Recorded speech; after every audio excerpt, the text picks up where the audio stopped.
Hello, my name is Danny. On behalf of the Bluebird team, welcome. We're going to talk about life, liberty, and the pursuit of happiness. According to Scripture, when God made man and placed him in the garden, everybody was at peace. Animals and man all got along with each other.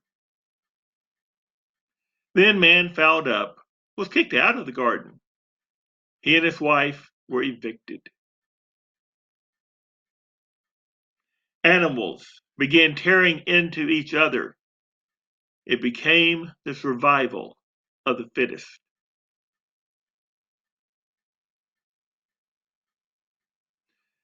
Man was created above the animals.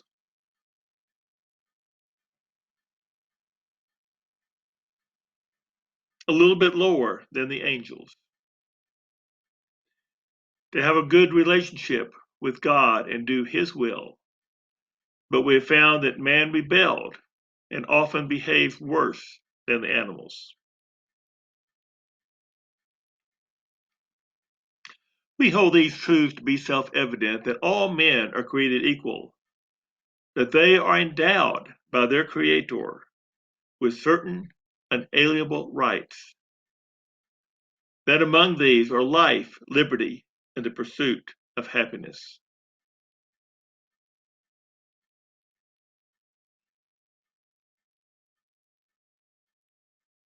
Life, from the baby in the womb to the aged person preparing to draw their last breath, we have life and therefore we have rights.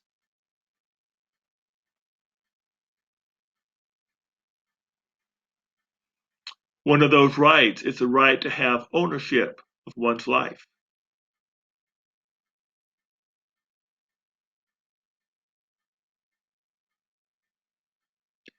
Liberty, the state or condition of people who are able to act and speak freely.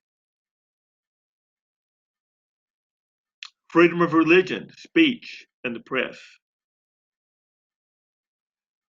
The right to bear arms. Protection from unreasonable searches and seizures, and other rights. Liberty, the freedom of speech is taken away, then dumb and silent we may be led like sheep to the slaughter. George Washington. Our liberty can never be safe but in the hands of the people themselves. Thomas Jefferson.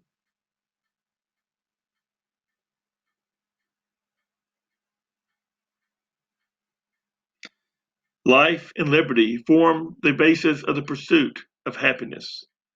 Our contemporary understanding of happiness is a thinner, shallow, less meaningful shadow of what the Declaration's authors envisioned for Americans. We're wrapped up with a quest for money and gold,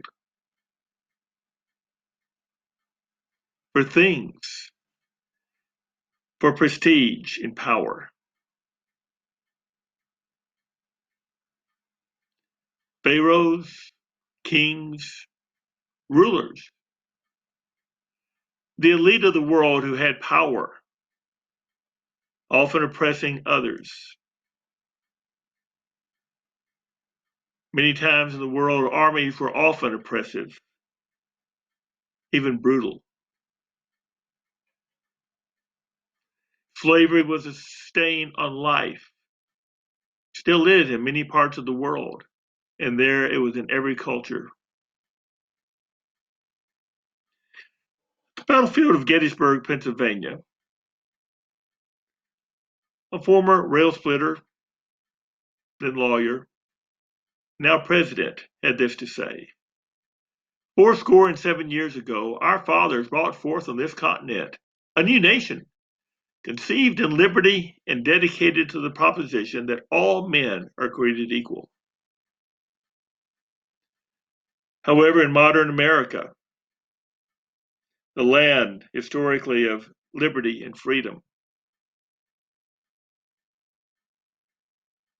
amplified socialism, communism, is flirted with and supported by way too many people. The communist red dragon the Russian bear. Communists outside and inside our nation threaten our existence and our freedoms. The question is, what will we do to correct things? You, me, our fellow Americans. Our future and that of our children depends on us.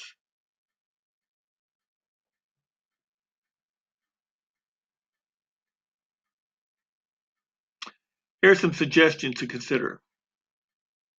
Support leaders with conservative principles. Smaller government. Shrink bureaucracy. Reduce, don't expand the national debt. Read the Constitution and Bill of Rights. Expect government at all levels to honor it and not to rewrite it.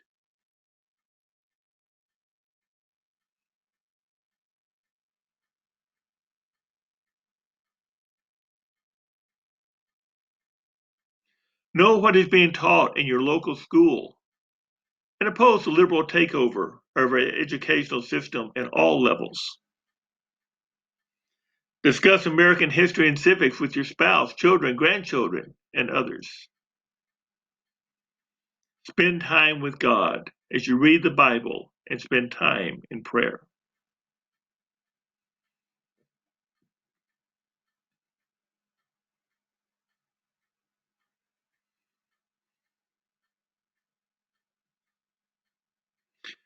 Receive and use your free copy of 30 Days to Success Journey, Part 1. It's yours for the asking. Go to mybluebirdteam.com, email us, or phone us. We want to hear from you. God bless you. Have a good day.